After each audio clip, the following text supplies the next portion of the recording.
Selamat berjumpa kembali saudara-saudari yang dikasihi oleh Tuhan dan mengasihi Tuhan Yesus Kristus. Puji kepada Tuhan untuk hari yang Tuhan berikan kepada kita semua. Saat ini saya akan melanjutkan dari Yohanes pasal yang ke-7 mulai dengan ayat yang ke-40. Saya akan berdoa terlebih dahulu. Bapa bersurga, hamba mengucap syukur untuk hari ini. Ajar kami anak-anak-Mu senantiasa tidak bosan, tidak lalai, bahkan bersukacita untuk mengucap syukur kepada Tuhan senantiasa. Berkati pembacaan firman-Mu, berikan berkat surgawi-Mu Bapa, ampuni untuk segala dosa-dosa kami, sempurnakan kehidupan kami anak-anak-Mu, berkaryalah di dalam diri kami dan melalui kami untuk kemuliaan-Mu Bapa. Dalam nama Tuhan Yesus hamba boleh berdoa dan mengucap syukur. Amin. Yohanes pasal yang ke-7, saudara, saya akan memulai dari ayat yang ke-40. Demikian bunyinya. Beberapa orang di antara orang banyak yang mendengarkan perkataan-perkataan itu berkata, "Dia ini benar-benar nabi yang akan datang." Jadi mereka, orang banyak yang mendengarkan perkataan-perkataan Yesus, memberikan pernyataan jikalau melalui apa yang mereka dengar, Yesus ini adalah benar-benar nabi yang akan datang. Yang lain berkata, "Ia ini Mesias." Tetapi yang lain lagi berkata, "Bukan, Mesias tidak datang dari Galilea, karena kitab suci mengatakan bahwa Mesias berasal dari keturunan Daud dan dari kampung Bethlehem, tempat Daud dahulu tinggal. Maka timbullah pertentangan di antara orang banyak karena dia." Karena Yesus, terjadilah pertentangan di antara orang-orang banyak yang mendengarkan Yesus. Mereka masing-masing mempunyai opininya sendiri-sendiri. Kembali, apa opini Anda terhadap Yesus? Siapa Yesus itu menurut sepengetahuan Anda? Menurut sepengetahuan Anda.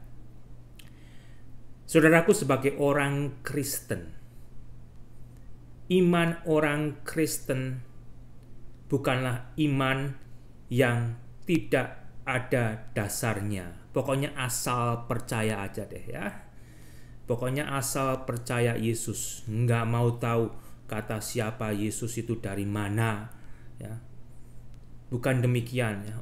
Iman orang Kristen juga tidak berdasarkan karena adanya mukjizat. Mungkin mukjizat bisa membawa orang Kristen akhirnya untuk mengenal Yesus, tetapi iman orang Kristen tidak berdasarkan kepada mukjizat. Iman orang Kristen tidak berdasarkan kepada kesembuhan. Tetapi iman orang Kristen berdasarkan firman Allah, Alkitab.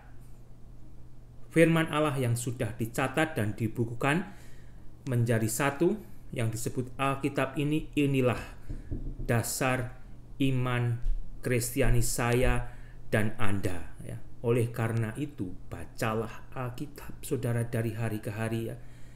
Dari buku demi buku, dari pasal demi pasal, dari ayat demi ayat, sehingga dengan demikian Anda diperlengkapi dengan pengetahuan Alkitab. Firman Allah sendiri mendorong kepada kita, mengajar kepada kita agar kita bertumbuh di dalam pengetahuan kita akan Alkitab. Jangan jadi orang Kristen yang imannya tidak berlandaskan kepada Alkitab, karena Anda akan menemukan diri Anda ketidakjelasan, bahkan akan terjadi kesimpang siuran.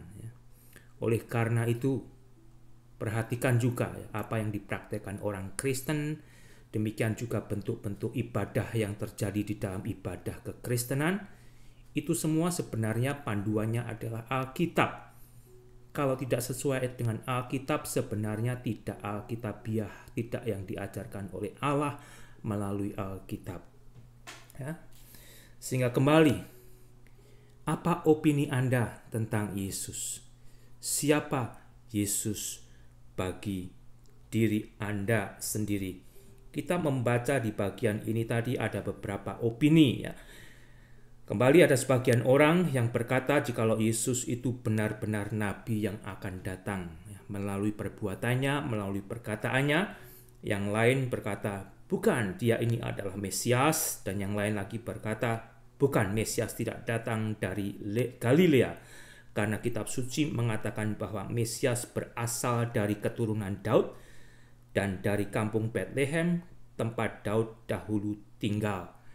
Ya. Jangan jadi orang yang tidak mau percaya Yesus karena asal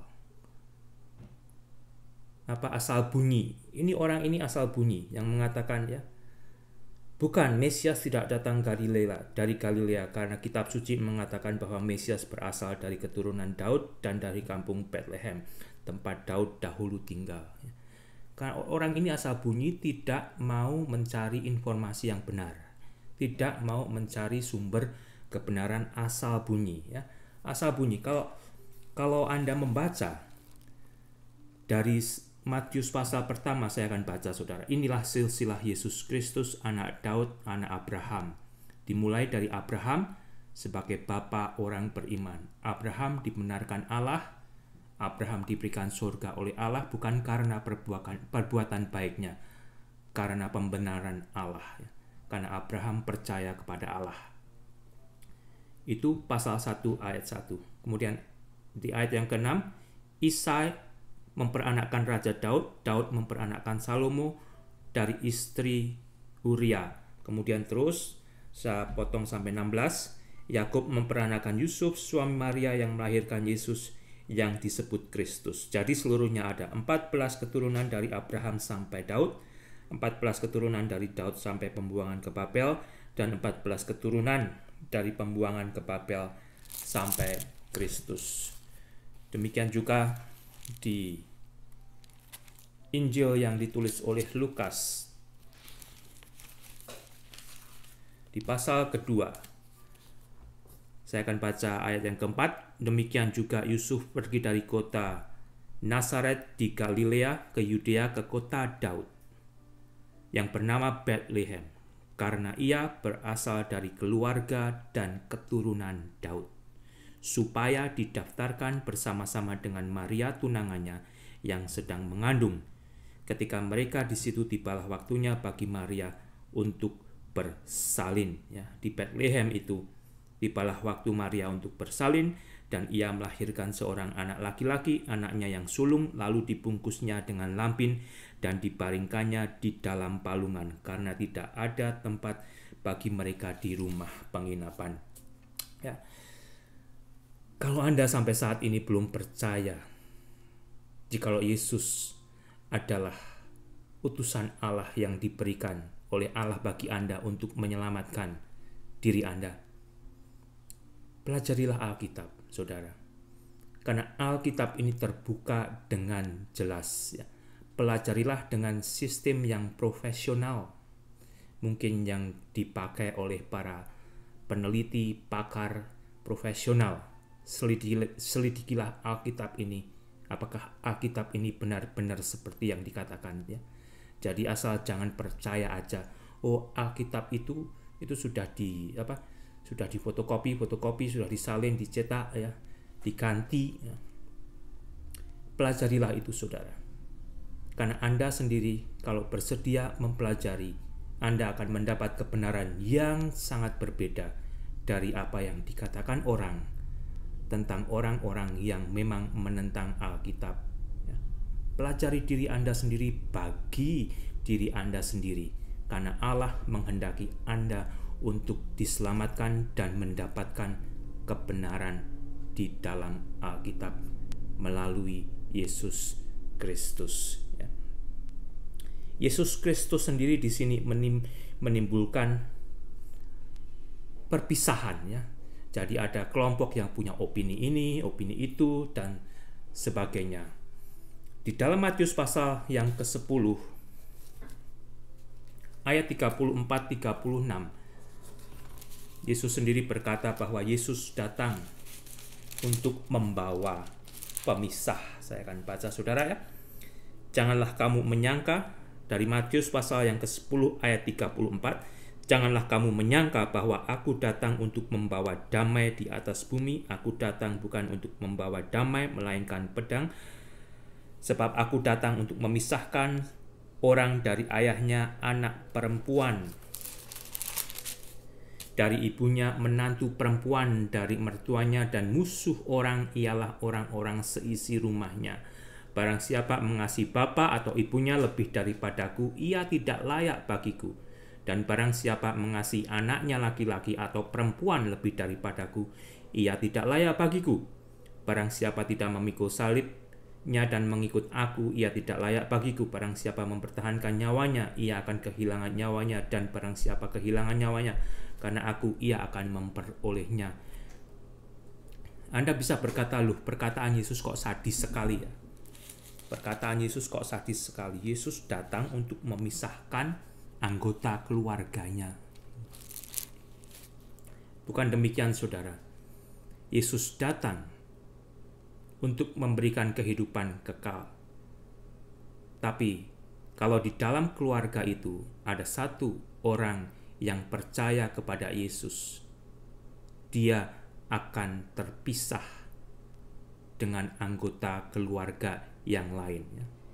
Kalau mereka semua telah meninggalkan tubuh ini mati, mereka akan terpisahkan. Meskipun mereka memiliki kakek, nenek yang begitu menyayangi cucunya, tetapi karena cucunya ini percaya kepada Yesus, kebaikan kakek dan neneknya hanya sebatas di bumi. Mereka tidak akan dipersatukan di dalam kekekalan, karena cucunya akan diberi kehidupan kekal bersama Allah Bapa, bersama Tuhan Yesus Kristus, dan kakek neneknya akan ditolak, akan dibuang oleh Allah karena menolak utusan Allah sendiri, Yesus Kristus. Demikian juga mungkin di masa penganiayaan. Di masa penganiayaan, keluarganya akan menyerahkan orang yang percaya kepada Yesus karena untuk menyelamatkan diri mereka. Oleh karena itu, kalau Anda orang Kristen, kasihilah Tuhan Allahmu, Yesus Kristus, melebihi segala sesuatu, melebihi segalanya. Loh, berarti aku harus mengasihi Tuhan lebih daripada istriku, lebih daripada suamiku, lebih daripada anak-anakku. Iya, betul. Itu yang diajarkan oleh Alkitab. Kalau Anda sebagai orang Kristen mengasihi Tuhan Allahmu, Yesus Kristus, lebih daripada suamimu, kamu akan menjadi istri yang lebih baik bagi suamimu karena kamu akan mentaati Tuhan Yesus Kristus sebagai istri dari suamimu. Demikian juga sebagai suami. Kalau kamu lebih takut kepada Tuhan Yesus Kristus, Allah Bapamu adalah yang nomor satu, kamu akan menjadi suami yang lebih menyayangi istrimu karena kamu mentaati Allah Bapamu, Tuhan Yesus Kristus, Juru Selamatmu. Saya harap Anda mengerti apa yang saya katakan. Demikian juga kalau anak-anak ya. Anak-anak harus lebih takut kepada Tuhan daripada kepada orang tuanya. Harus mencintai Tuhan nomor satu daripada bapaknya atau ibunya. Sehingga dia akan menjadi anak yang patuh kepada orang tua seperti yang firman Tuhan ajarkan. Saya akan lanjutkan saudara di ayat 43 dulu, saya sudah baca tadi, saya ulang. Maka timbullah pertentangan di antara orang banyak karena dia. Beberapa orang di antara mereka mau menangkap dia, tetapi tidak ada seorang pun yang berani menyentuhnya. Karena waktunya belum tiba, selain itu juga banyak orang yang percaya kepada Yesus. Maka penjaga-penjaga itu pergi kepada imam-imam kepala dan orang-orang Farisi yang berkata kepada mereka, "Mengapa kamu tidak membawanya?" Jawab penjaga-penjaga itu, "Belum pernah seorang manusia berkata seperti orang itu." Penjaga-penjaga bait Allah ini telah terbiasa mendengar ya, ahli-ahli Taurat berkhotbah. Tetapi apa yang mereka dengarkan dari Yesus itu sangat amat luar biasa. Sehingga meskipun penjaga-penjaga itu sudah mendapat perintah untuk menangkap Yesus, dia sendiri tidak menangkap Yesus. Dia terheran-heranan, menyaksikan sendiri apa yang diperbuat oleh Yesus. Jawab orang-orang Farisi ini kepada mereka, adakah kamu juga disesatkan? Adakah kamu juga disesatkan? Adakah seorang di antara pemimpin-pemimpin orang percaya kepadanya, atau seorang di antara orang Farisi? Apakah orang lain akhirnya berkata, jangan kamu tangkap Yesus, karena kamu sendiri akhirnya percaya kepada Yesus? Atau ada pemimpin-pemimpin lain yang ternyata percaya kepada Yesus dan berkata, jangan tangkap Yesus?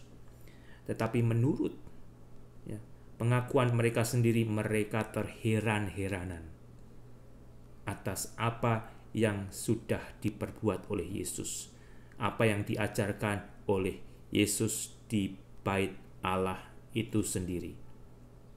Ya. Sudahkah Anda membaca pengajaran Yesus? Pengajaran Yesus sudah dicatat di dalam Alkitab ini, saudara. Pengajaran Yesus, kalau Anda teliti sendiri, akan membuat Anda terheran-heran.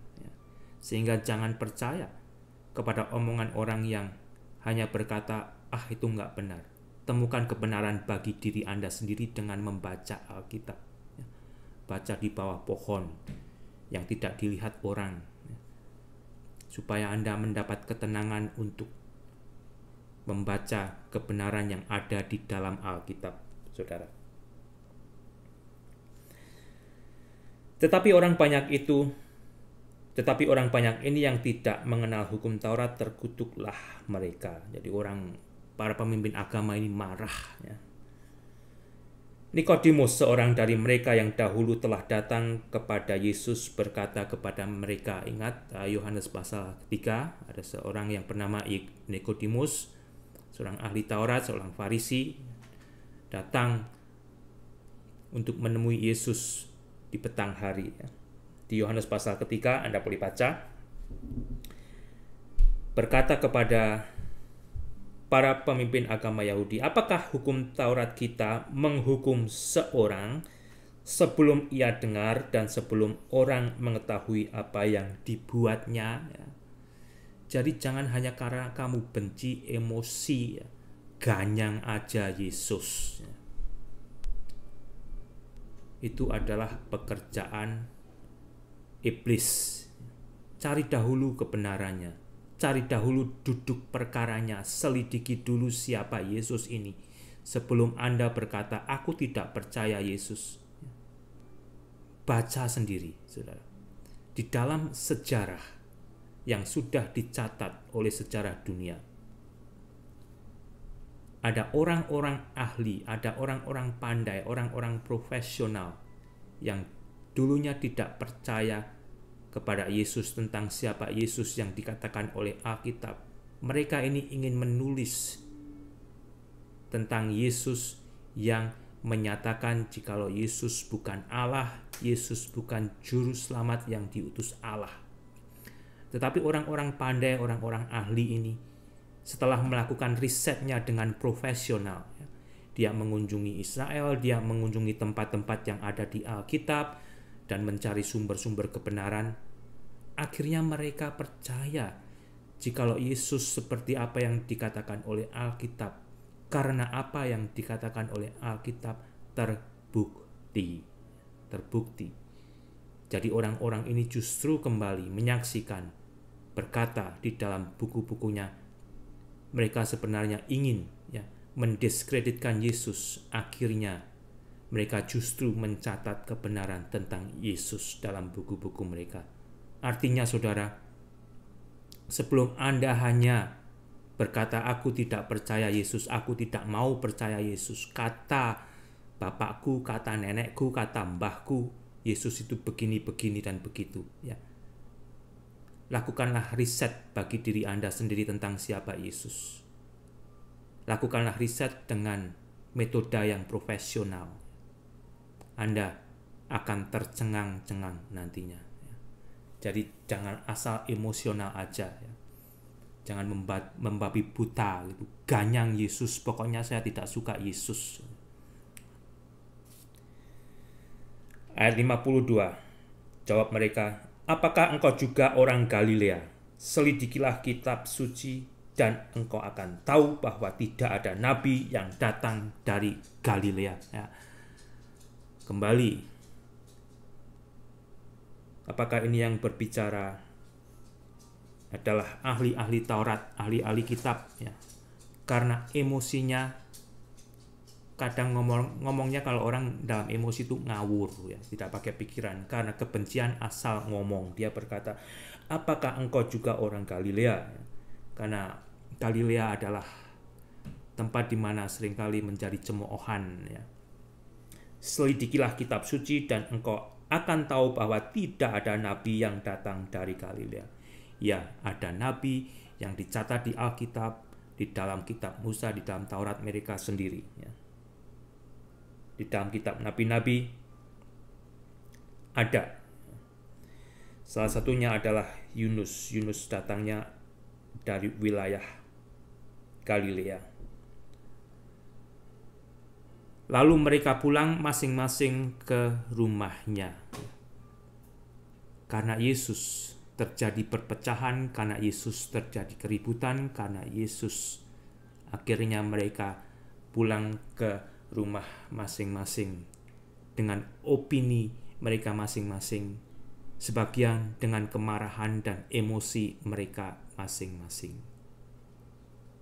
Temukan Yesus Kristus sehingga Anda akan mendapatkan damai sejahtera Allah yang melampaui segala akal, yang Allah sudah mau limpahkan kepada Anda yang percaya kepada utusannya Yesus Kristus, Juru Selamat manusia, Juru Selamat dunia. Tuhan Yesus memberkati.